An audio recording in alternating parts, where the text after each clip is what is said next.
What's good, everybody, and welcome to pre-launch preview, special presentation by GameClick, where we take a look at games right before they come out. As always, I'm your boy, the Charm City Champ, and I'm joined here by Sergio. Hello, hello. Thanks for having me again. I'm excited to talk about some skateboarding, man. I feel like anytime we bring up skateboarding games, you and I are the only people that jump. Very special to both of us. I think it's a genre. So super excited to see how you feel about this one. Yeah, man. We were just a little lifting up the veil. I polled everybody to see who would be interested in hopping on this, and like literally crickets. And I think that has a lot to do with a lot of the members of GameClick don't have nostalgia for, games like Skate or Tony Hawk. Right. So fair. Very niche. Fair. So speaking of Tony Hawk, I thought that would be a good way to start the conversation. So we both were pretty hyped for the Tony Hawk Pro Skater 3+4 remake. Mm-hmm. Whoa! That was. Keep in mind, y'all, this is early access, so. It's going to be it's a little rough, but it's okay. I still had a lot of fun. But yeah, back to what I was talking about. So Tony Hawk Pro Skater 3 and 4 came out a couple weeks ago. Me and you were pretty hyped about it. I don't want to put words in your mouth, but like the hype seemed to have died off very quick. For sure. Yeah. I definitely think for me it's more so a case of there's just so much to play, right? Especially this year in general, right? Like when it comes to like remakes or remasters, I just don't feel like I can dedicate a lot of my time to those, right? When there's so much new stuff to play. And granted, this is just me, right? Somebody who's very privileged to have Game Pass and to have, expendable income, right? To be able to buy games that are coming out and play those. But I think if you're somebody that, just like you said, is like us and has that nostalgia, but maybe isn't playing the next big thing. You're just on Game Pass, seeing what you can play with your membership, right? I definitely think that game could have had some staying power. So I don't want to discredit that, remake, remaster, once again, whatever you want to call it. Yeah. I think it is really good, and I had a lot of fun with it. It's just that when there's so much coming out this year, that's not the type of game that I think could really stick for me right now. Totally wholeheartedly agree, and I still think there's some space in the in the marketplace for skating games to come back. And I think Skate might be doing what they need to do to, one, separate themselves from THPS, and two, I think this is going to bring a lot of people back. Like, there was a lot of clamoring for the Skate franchise to come back before they officially announced it. What was it, like 4 years ago? I think so. I definitely think so. And that's what I was going to ask you is, so I know this is the 5th installment officially in the franchise. So before you even tell us how you feel about this one so far, what's your history with Skate itself, right? Outside of the Tony Hawk umbrella, are you a fan of this franchise? Is this like your jumping off point? How have you previously felt about it? So I always wanted to give Skate a chance. So I played a lot of them. I played 1 and 2, I believe. I have 1 actually downloaded on the Xbox. And the allure of Skate versus Tony Hawk was Skate was always more grounded in reality. Right. Like, he wasn't like flipping off of milk trucks and jumping off buildings and doing all this stuff. It was supposed to be like a one-to-one almost Skate simulator. Right. And I thought that was cool and cool in concept and in theory, but as someone who's not a real life Skate enthusiast, I kind of got bored of it. Yeah. But they're not doing that here. So you're saying just in general, you don't really have like the deepest history with it. So this is kind of like you trying to get back into it again. Okay, right. That definitely makes sense. Yeah. Gotcha. So then just in terms of like the I'm not gonna get on my early access beta soapbox in this episode, right? But I know for a lot of people that was one of the biggest concerns, right? This is a deviation from the usual template, right, of a Skate game per se. So what was your reaction to seeing that this was coming out as a multiplayer live service game, and not only that, but dropping in early access, right, when it is something that has been desired for so long? What was your initial reaction to that before you jumped in? So one, I was a little shocked. So full transparency, I think I can reveal it now without EA suing. But I was in the I've been in the alpha for about a couple of months now. See what I mean? Okay. And the alpha was very, very, very, it seemed super early. Like, the textures weren't there. Like, the buildings were still, like, checkerboard. The one I've provided is Everything was gray. It really looked like they just wanted you to figure out, like, does the gameplay feel good? Okay, gotcha. And now, like, several months later, they dropped this, and this looks like a finished product, sort of, outside of, the visual glitches here and there. If you're interested in learning more, so I'm very shocked that they're releasing it in any kind of state this quick. It's led by local yeah, I think I was a little surprised too. I definitely thought that we would be looking at in my book, definitely thought it would still be multiplayer, right? I don't think there's any way for I would love to be wrong, but I find it very difficult for a single player skateboarding experience in 2025 to have staying power. And I think having a multiplayer element tied into it is how you would have that staying power with this like current generation of gamers, especially, right, and what they're looking for. And so I was surprised too, though, to see that, this is coming out of early access. But it's EA. I think it makes sense, right? You get that early bag, and also, just build dev relationship. I think it's important to note that this is also a new studio, right, that's developing this in Full Circle. The previous games, being, and even though Full Circle is still within EA, this is a new studio. There are still devs, right, that are coming back from the early iterations of the games, right, and coming back and developing this one. But a lot of people are still worried about identity. So for you, how worried should we be, I guess? How is the identity of Skate, based on what you played before, right? I know you said you still haven't just fell in love with one yet, but from what you have played, what do you feel like the identity of this game is? So, real quick, funny story about this. This is actually going to be multiplayer.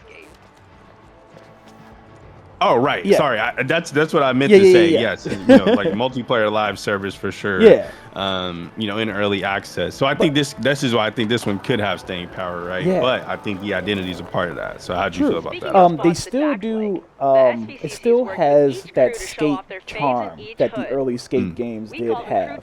But what I wanted to allude to earlier is, well, one thing that Skate was known for back then was the unique way the control scheme was very different from Tony Hawk. Games, right, sure. You use the right stick kind of exclusively to start your ollie and to decide what kind of kickflip you're doing. See, like there. So on the bottom of the screen, you'll see that circle. That's mimicking the motion I'm doing with the right stick. Okay. So you different motions from the right stick. First, to start your kind of gather before the jump, you pull the right stick straight down. And then based on how you flick the right stick in whatever direction, that controls what kickflip you're doing. Gotcha. So that stayed intact. But what I do want to allude to, and we're going to see a little more of that later on in the footage, is they kind of dropped the sim. This is way more kind of. It's still not full-on arcadey like Tony Hawk, but it's definitely leaning more into the arcadey, just letting people have fun with the environment. Like, you can jump off of 10-story buildings and be fine, or grind on freaking the tops of buses and things like that. So they've created this giant city, which is basically a playground. And if it looks like you can get on it, you can get on it. Okay. So I think that's and I think that's still, right, like you said, is akin to what Skate was before, right? So I don't think people be too upset about that. So I guess just now, overall thoughts, right? Just how did you feel, right, going into this game, understanding that you were somebody that hasn't fell in love with a skate game before yet? How did this one hit for you? I do like it. It coming right off of Tony Hawk Pro Skater 3+4, it took some getting used to. Like I said, you can see that I'm struggling a little bit. For sure. But I think it is a little more amateur friendly, I guess I want to say, than the previous skates. So like here, I think I'm about to start a grind challenge. And when you're grinding, unlike Tony Hawk, you don't have to worry about kind of keeping your balance. Oh, wow. Yeah, so with Tony Hawk, when you're grinding or when you're doing a manual, you kind of have to play a little mini game to make sure you're balancing from left to right. And this one, once you get on the surface that you're grinding on, you just stay on it until it's off. Interesting. Kind of right there, but imagine I did that better. Understandable. Yeah. So I'm still in the early parts of the game. So this is kind of, I played through, the first hour of it is strictly tutorial. Like, you're not even in the open world yet. So I played through that before I started recording. So this is the open world, but it's still the first couple of missions. Yeah, so still teaching me like how to grind, how to manual, and, how to flip and things like that. But yeah, so to get into that and what I'm doing here, so there's different missions all throughout the world. Part of this tour is a bit some more are static, Let's get after and they'll never change, but some are time-based because, like you said, this is going to be a live service game. So there are missions that'll kind of be there for a couple of hours, then they'll cycle out and they'll change with new missions and stuff like that. We put on a score for you to beat. Because you earn, there are two different types of currencies. There's, I think it's rep. I know you've got this. And there's something else. Rep is how you level up, and the other one is how you buy clothes and stuff. That kind of concerns me. Really? Because whenever you see a game with multiple economies and multiple different, microtransactions. Yeah, exactly, and that's what I kind of wanted to allude to. They're not here. They weren't. I didn't see any yet, but that's not to say that this game won't launch and they won't be there. I could definitely see I'm assuming, I guess a big thing here is we're expecting this to be a paid live service game, right? And not a free-to-play. I don't know. So I'm looking now. I'm going to look in the Xbox store and see if there is a way to pre-order this. No, that's not what I was thinking for. Actually, I'll pull up Steam. That's probably the best bet. Yeah, because I think, it's a whole other ordeal if it's a paid live service game, right? It's riddled with microtransactions versus it being free to play. I think people are more likely to, cough up that money, right? We understand, like, hey, you have to pay your dev somehow. Like, the maintenance of this game has to be upkept in some way. But if you're, especially in 2025, right, when, like we just talked about, there is so much to play and people's wallets are only getting thinner. I can see it being much more pushback if this is a paid game. So I pulled it up on Steam, and it looks like it is going to be free to play. Oh, interesting. Yeah. Okay, so I mean, there we go, right? Absolutely, I think that microtransactions. Yeah, absolutely. Like, and it's EA, right? Let's be real. I think for a long time, EA has seen some of the financial benefits of their counterparts at 2K, right? And what they've done with a lot of their sports series and microtransactions, and they haven't gone the free-to-play route yet, right? But I think they understand this is a niche market. You have to get people in first, and then try to get the money afterwards. So I think it's a smart play. Free-to-play definitely seems like the model they should go for this. Yeah, I'm gonna go into the store in a little bit, and you'll kind of see. The way the store is laid out is definitely what's potential for the microtransactions. There's this kind of they're basically loot boxes, and you can use the in-game currency to unlock the loot boxes. I did a couple. I didn't have to spend any money because, like I said, as of right now, the game, there's no way to give the game real money. But I'm sure that will change. Okay. But right. Yeah, the loot boxes that some will have the XP that you need to level up, or like clothing or gear. The character creator, I wasn't able to go back. Yeah, I was just gonna ask about customization. Yeah, I created this dude. Like I said, still early. I don't know how the game's gonna change at launch, but the character creator was pretty, very minimalist. You got to pick out of some pre-made faces, some pre-made skin tones, and if I had to remember, I think it was maybe like 10 or 12 different faces you could pick out of. Oh goodness, nope. He's dead. You don't get This is a kid stream. You don't get to see that. But so I guess that's a cool thing to point out. So whenever you want to, like, say you see something cool and you're like, yeah, I want to try that. I want to try to jump off of that, but I don't want to, like, if I mess up, I don't want to have to walk back to the beginning. You could place markers, and you could basically you hold up on the D-pad to place a marker. And then if you tap up on the D-pad, you'll teleport right back to that marker. Right, that's a skate staple. Very, very appreciative of that returning, especially with multiplayer being in it as well, right? I think it's even more important. So that's a really good addition to keep. In terms of staying power is what I want to talk about next. But I think you talked before and said that you feel like this game has the potential to have that. Yeah. And so with this, right, there's two sides to this. You have to have the staying power, but you also have to be able to satisfy the EA overlords, right, who are notorious for wanting immediate, right, gratification and profit from their, projects. So what do you think this game has to do for you, right, to do both, right, to keep you around, but also to satisfy those EA overlords? What are you looking for them to add to this game or to the gameplay loop? Okay. So the key for any good live service game is events and support and seasons and to the air. things that'll make me be like, okay, I need to turn this game on right now or I'm going to miss this. So there's no, I haven't seen any like hint of that here, but obviously this is pre-launch, but yeah, they're going to have to constantly support this with unique missions that maybe only pop up during this month, or certain collabs that you can only get for a certain amount of time, like, oh, here come Vans, or here comes some, if you want these Chuck Taylors, you gotta, you know what I'm saying? Yeah, we're gonna have to see some collabs, some unique unlocks, and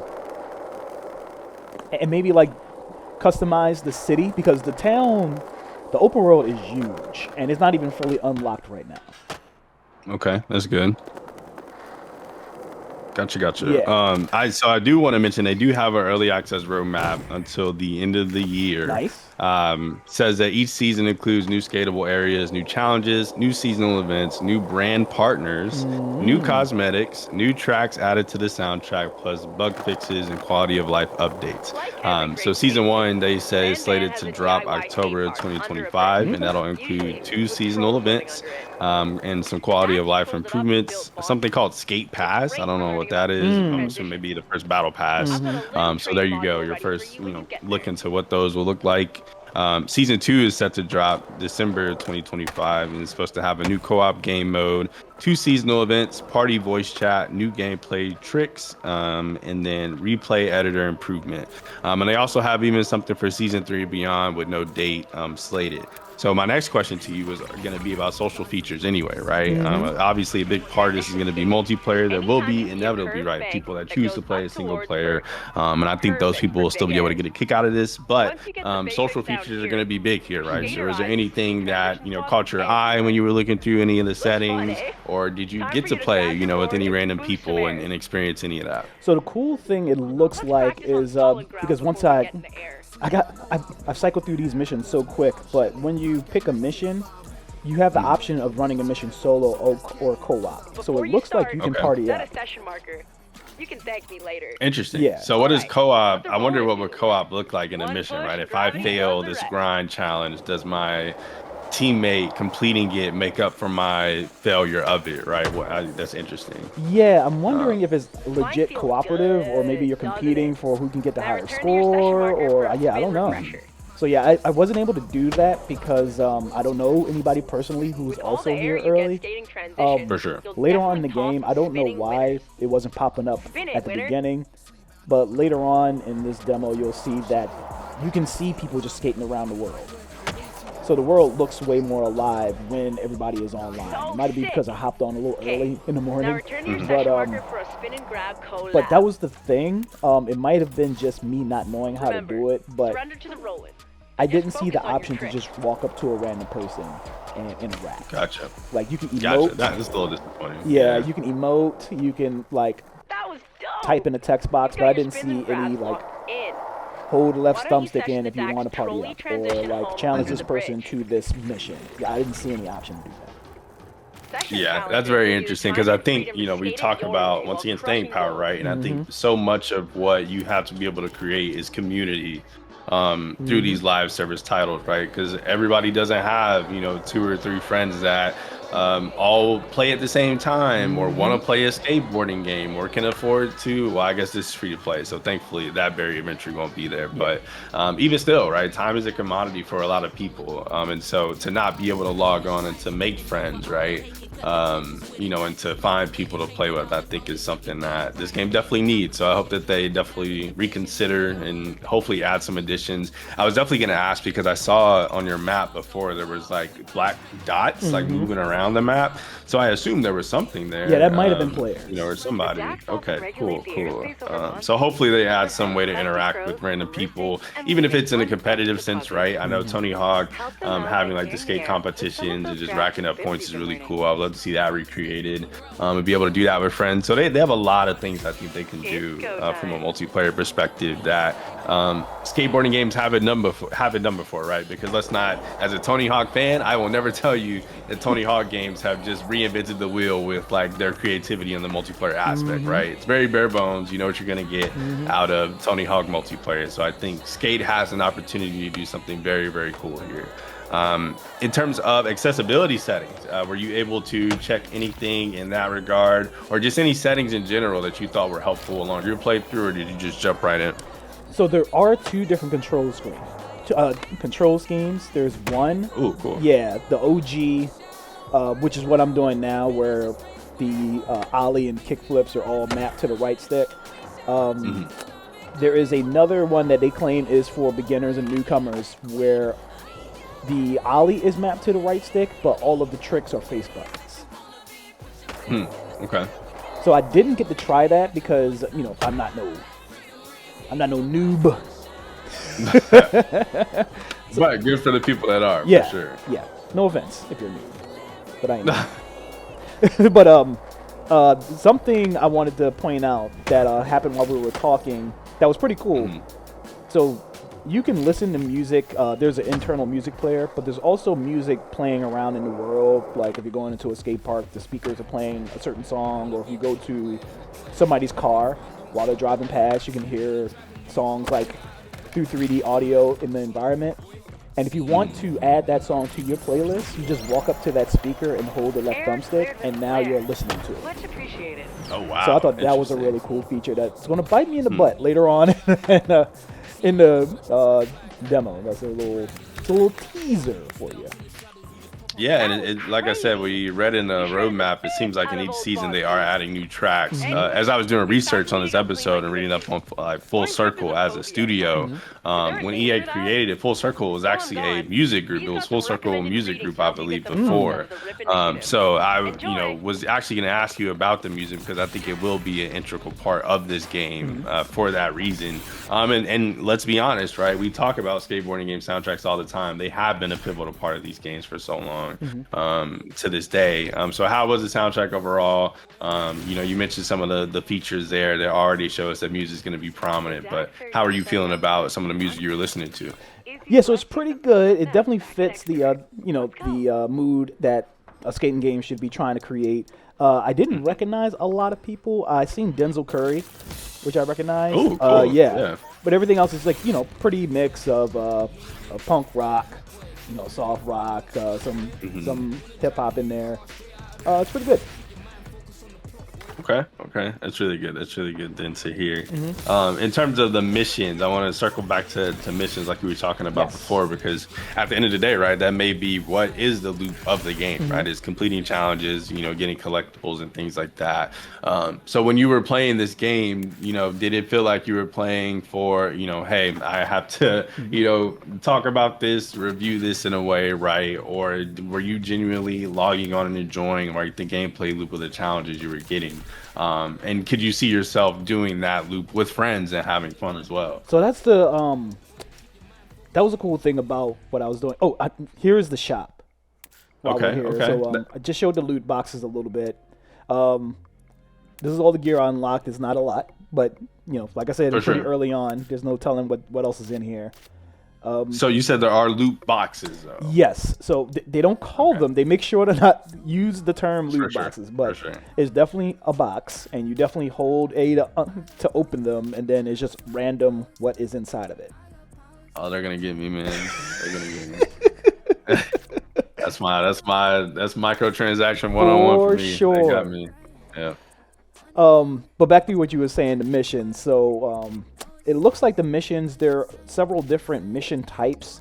One that I thought was pretty cool, they called it like creating a line. So there's a path that they kind of map out for you in the world, and you have to follow that line while doing tricks and generating a score threshold that they need you to meet. Okay. And that was pretty fun. One, because it kind of shows you kind of the things that they put in the map for you to trick off of. And it kind of shows you the abilities that you may not understand that you have until you follow that line. The cool thing that they do is each mission has several different objectives that they want you to meet, but you don't have to meet all of them to move on. So there's 3 objectives. You do 2 of them and you have a problem doing the third one. You can just cash in those 2 objectives and you still pass the mission. That's really cool. Yeah. They're really trying to be super accessible. But no, I think you hit the nail on the head, right? I was going to say the accessibility of it, right? Which was once again free to play. You need people to jump into this game and fall in love with this franchise and new, right, to keep this alive. So small stuff like that is what's going to make a difference. Yeah, they definitely do not want people to get frustrated, which is very anti Tony Hawk. Like Tony Hawk, like absolutely. If you can't do a certain amount of objectives, you're just stuck. Right. Yeah. So I could definitely appreciate that. I definitely wanted to highlight. So it's not new to skate that you can hop off your skateboard, right? But I think what is new to skate is how maneuverable you are off of your skateboard. Like, I don't know if you've seen earlier, I was literally climbing on the side of a building. I bet there's probably lots Yes, of cool I stuff did in notice store. that. Keep So increasing your rope it and almost headball. looks like it's not Breath of the Wild like you can't just climb up any smooth surface, but there are parts and buildings that almost look like they designed them to be ladders, for lack of a better comparison. So yeah, you can Assassin's Creed your way on top of the building. Yeah. Just in living in this world, right? It looks like right now, I guess you could be doing a mission. I just can't see it, but I'm just kidding. part of So I was gonna say part of what is so fun about Tony Hawk a lot of times is just being able to turn it on and just vibe out, right? Yes. Turn on your favorite tracks on the playlist and just skate. How are you able to exist in this world? And is there enough variety in the area to keep you attached and hooked to it? So I did start doing that, and I think we are at the point of the record where I'm done chasing missions, and I'm kind of just skating around because I wanted to do some cool stuff. I got to show off what the hell you can do in this game.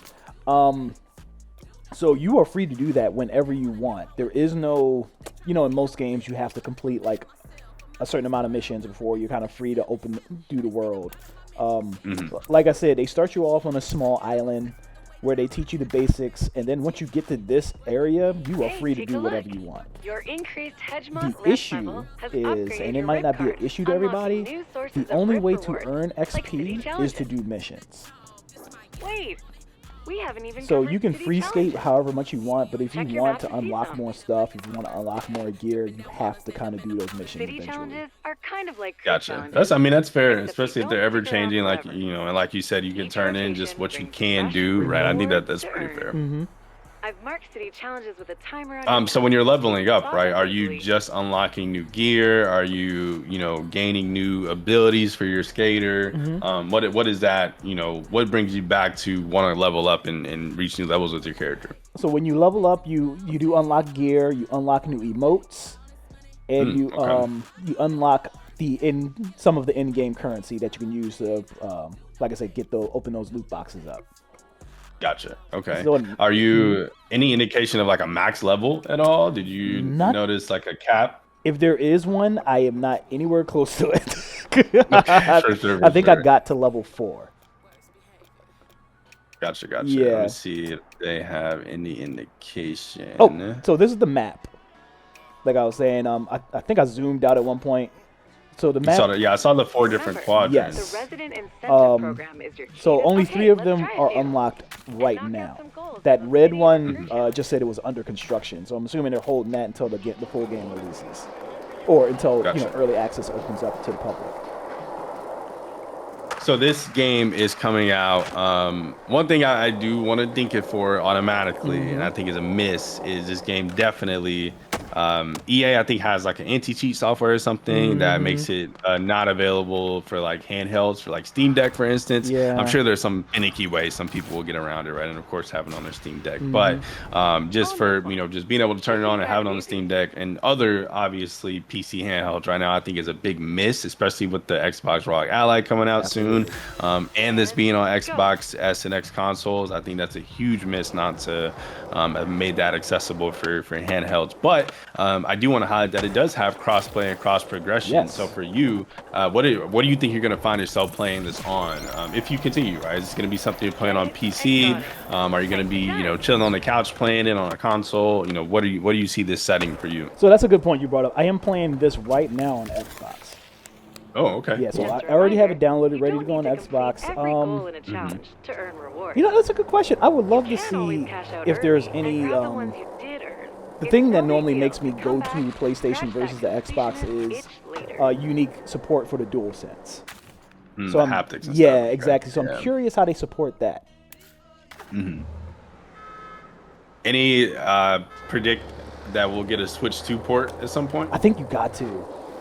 Yeah, I think you have to as well. There's no way. If this is running on a PS4 and Xbox One, it has to. You absolutely have to put it on Switch 2. Yeah, there are a lot of people, like a lot of ports are late coming to Switch 2 because Nintendo was pretty selective when it came to who got the dev kits. But I would be shocked if this doesn't eventually. The only reason this wouldn't go to the Switch 2 is if this is not successful and they have to kind of stop support.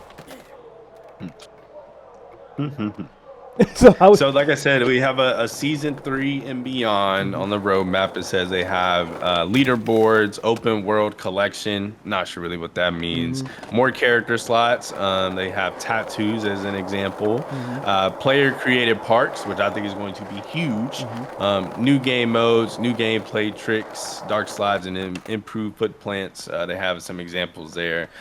So one thing I will say is that it seems like they have a roadmap for this game, and that's a very good thing, right? I think an example of a company lately that maybe has not done that well and it's really backfiring on them is Slowcap with Rematch, right? Some of the communication barriers that have happened with this recent patch and beyond with crossplay.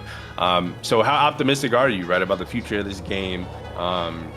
When this drops, do you think it's going to hit for people, right? We're a little over a week out. It drops in early access on the 16th for the public. What are your expectations for it? So in regards to the support, I've seen a couple of dev interviews early on, and the team seems like they're locked in and very excited for something like this to exist. So in regards to the passion that the team has and the ideas they probably have for this game, I fully believe that they got a lot of stuff lined up for this, pending the buy-in from the players. I just hope the word travels, I guess, because there were a lot of people in the beta that, like, I've seen a lot of people kind of like skating around in the world. So I hope that means there is a demand for something like this. But in regards to, just me being online and seeing whether people are excited for this or they're talking about this or they're looking forward to the launch, I'm not seeing a lot of chatter online. So I hope that's not an indicator of, this coming and going. Yeah, and like we said, I think it's a tough year, man. Yes. Like, it is a tough year to drop anything. And with Silk Song coming out of nowhere, right? We already saw like Demon School. I saw had moved their date because of it, and I'm sure other titles have moved as well. So it's just a very tough, especially right in a live service multiplayer format. I really do think that I will always go back to, I think Concord is having ripple effects with a lot of companies right now, to where that game made a lot of people go, oh wow, like like this live service thing is tougher than we thought, right? And it's very tough to break out as a new IP right now. And so I think Skate has the name to be able to do it, but I think they have to, like you said, get new players in is the big thing, right? If it's just the people that have played Skate before, that's not what's going to carry this game, right? It's the kids on TikTok, right? Playing with their friends and showcasing super fun clips and being able to make content and chat with each other and make new friends and have unique interactions. And so I really do hope they have that in mind as we go forward. But everything that I'm seeing here, I really do like. I'm excited to jump in for sure as somebody that I guess I didn't go into my history with Skate 2. I've sort of had the same experience as you. I think Skate 3 I put a lot of hours into, but even still, I've always still been a Tony Hawk guy, right? That's always been my preference, I think, just because of the nostalgia factor. But I'm so intrigued about the multiplayer aspect of this and trying to get friends to jump in, because I don't think I've really had that kind of experience with a skateboarding game yet, right? It's always been more so me, and like we said before, vibing out to the soundtrack and just skating around. So I really do want to see how the multiplayer grabs me, and if it's something that brings me back and keeps me playing it for a long time. Yeah. So I was just, as you were speaking, I looked up Tony Hawk Pro Skater sales just out of curiosity. 3+4 has at its peak had 1.7 million players on Xbox and sold just over 100,000 on PlayStation and Steam combined. Nice. So pretty good. So Game Pass did a lot. Game Pass did a lot of carry. For sure. Definitely did, but nothing wrong with that though. Because like we said, like in this era of gaming, right? If you drop that game at $40 across the board, I don't know if you get like the return of investment that you're looking for with it. So sometimes that's just the era of gaming that I think we're in right now, unfortunately. And I think that's a good indicator that there is a demand for skate games still, especially for one with a low cost of entry. Right, absolutely. So we talked earlier on in the episode, right, about the fact that you and I are on an island with the Game Click crew in terms of skateboarding games. So we have a little over a week to convince the Game Click crew to play this game with us, or even get some people listening to this episode in the community excited. What are three reasons that you would put within our group to tell them, like, this is the game that you need to try if you haven't been into skateboarding games before? So I don't know if this was intentionally an intentional move by the devs or not, but there is a new trend. And I don't want to say new, it's been around for a couple of years now, but I think now more than ever, people are buying into friend swap, which, is games like Peak, where you just kind of get online with 4 people and just do dumb stuff to create content. And I think Skate has that potential, especially with the whole, like, just going wherever you want, jumping off of whatever you want, and the silliness of the ragdoll animation of when you wreck out. I do think if content creators buy into this, there's going to be a lot of content out there. Okay. Yeah.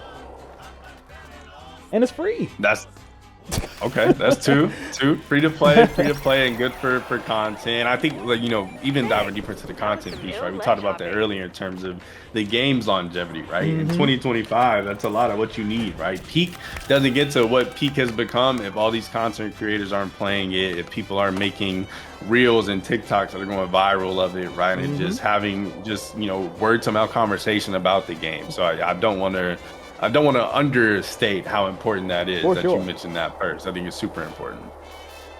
Yeah, and I guess that's another concern of mine. I know we're not raising concerns right now, but for sure, when you got free-to-play games that you want people to kind of, in a literal sense, buy the season passes, buy your in-game currency, it's a scary world out there because you don't want to invest $50 to $100 in a game and the servers get shut down.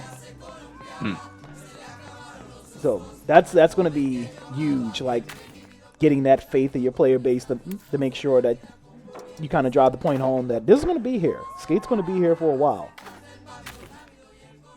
So in terms of grievances, you're right. We've been pretty positive, which is not akin to me on this show. Usually I've been pretty critical, but so far with your time within this game, right?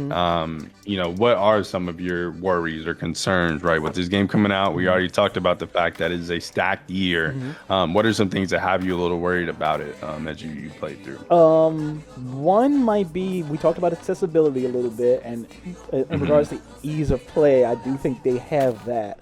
I think there's some parts of the UI that could be a little more easily navigated. For instance, like, remember I said earlier how you can just walk up to a speaker and press left stick and have that music stick with you? Nice. Yeah. I thought that just was the individual song. But apparently, when you do that, whatever comes out of that speaker just continues to play until you replace it. So that's why we've been listening to mariachi music for the past 15 minutes. Okay, interesting. And at this point, it is driving me crazy. So I am like just skating around looking for a speaker to replace this damn music with, because That's hilarious. I didn't know how to manually do it. And there is the way to do it once I kind of like played around in the options. But I think that's a sign that, because like I said, I'm not new to games, obviously. Right, So 100%. so the fact that I couldn't kind of feel around and figure out how to get to the music player is probably a sign that they need to work on the UI a little bit. Okay. Any other gripes that you had? Is that the biggest one you think is the UI? Mind you, once again, that could be a huge one for people, right? You're making a first impression. If I look at the UI in the map and I can't get what's going on, especially, once again, if I don't have friends that are already playing the game and I'm just trying this out, boom, you just missed out on potentially a new friend group because the first friend couldn't figure out the game to recommend to the rest, right? So I think that is a big gripe and definitely something they should look at. And again, it's just support.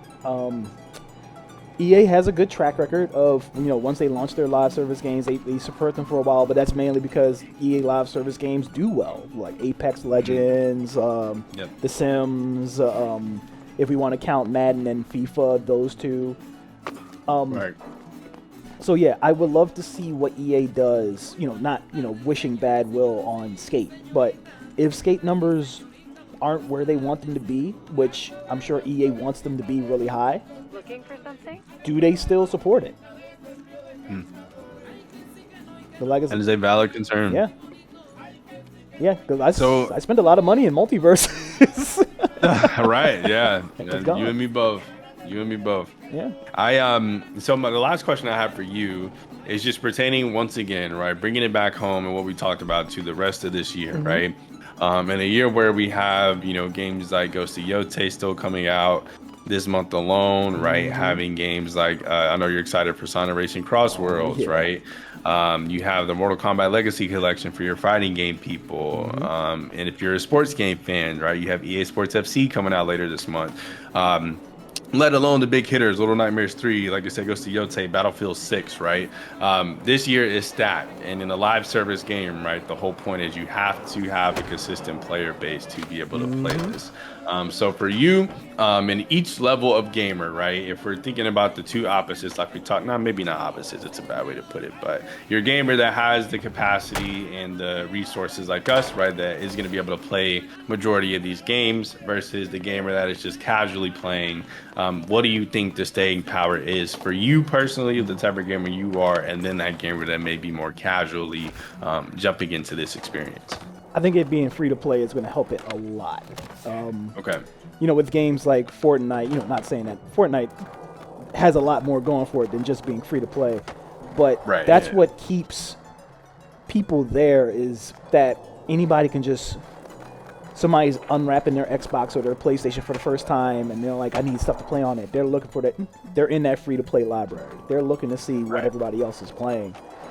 Right. So that's a dub there. I think just getting people to download and play this is the biggest hurdle that a lot of new games, especially multiplayer games and live service games, fight with. So that's really the big problem that they need to hopefully fix. What do you have in mind for the So heart? for you and the type of gamer you are, though, with the list of games that we have coming out the rest of this year that we just named off, how do you see this cutting into your schedule, right? Would this be something that as you're playing through, let's say, a Ghost of Yotei, that you're jumping in here and there? Do you think you'll just find different periods and maybe when new season content comes out, you'll jump in?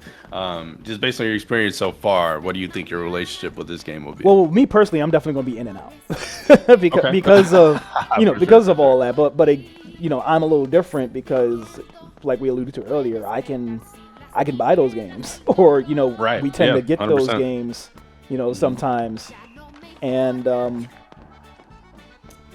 so yeah, when Yotei comes, I'm gonna be locked into Yotei, but I'll still check in if I'm having enough fun with this, here and there, because everybody has those games that they return to. I think a lot of people, it's Call of Duty. You know, they'll go and they'll play the new games, but they're always going to, you know, run a couple of matches of Call of Duty here and there, or, you know, 2K. Oh my goodness, what did you just I'm trying to kill myself at this point because the mariachi music is driving me crazy. That's fair. I forgot it was still on. That's crazy. But yeah, there's people always have those favorite games that they, no matter what they're playing, they're going to run back to every once in a while. And hopefully Skate is good enough that they have that loyal player base where even when Grand Theft Auto comes out, maybe they're going to want to be like, you know what, I ran Grand Theft Auto a couple of times. I need to go back and check in on Skate. I need to see what the new season's dropping. I do hope that's the case too, and I think typically for me, you know, as much as I would love to say, oh, I'm going to be on Skate every single day, I just know it will not happen, right? But but I do, you know, my cadence with a lot of these types of games, I think a good example is a game like the finals, right? I'm definitely not logging onto the finals. I would say even like monthly. But if I see, oh, they have like some new content, you know, coming out, then me and my friends may have one day where we jump on for a session of the finals, and if we enjoy ourselves, it may be in that monthly rotation right at that point. And I hope this game sort of has that same effect where I'm at least seeing, oh wow, this edition is really cool, let me jump back in, and maybe it does have staying power for that month if nothing's out, right? And I think for me, that's all this game needs to be, is I just need it to be something that I can have consistently to come back to during those dead periods where I don't have anything to play, or I just want to turn my brain off, right, and have that fun with content with my friends, like you said. So I think as long as those games does this, it's successful to me. But once again, like we talked about before, I think those EA overlords are going to be the kicker, right? How much profit do they want to see initially before they can the project, right? Is the kicker here. And that's a good point. It's gotta come, and it's gotta come quick, because we've seen games like Concord was barely given a week, before you know the servers were shut down. So exactly.